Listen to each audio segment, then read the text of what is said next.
Nagpapaliwanag din ng Land Transportation Office o LTO ang dalawang may-ari ng sasakyan na kanilang mga driver na sangkot sa isang insidente ng road rage sa Cainta, Rizal. Nagsimula ang investigasyon matapos kumalat po sa social media ang isang video kung saan makikitang bumaba ang isang driver na may hawak na baseball bat at nakipag-away sa kapwa motorista. Naging sagabal sa daloy ng trapiko at naabala po ang ibang mga motorista. Tumabas din sa verifikasyon na expired ang rehistro ng isa sa masangkot na sasakyan.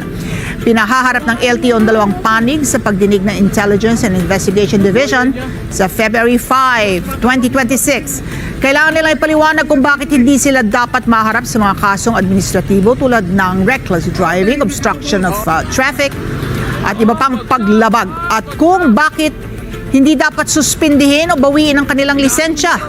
Pansamantala namang suspendido ng 70 araw ang lisensya ng mga driver habang ang dalawang sasakyan ay inilagay po sa alarm status.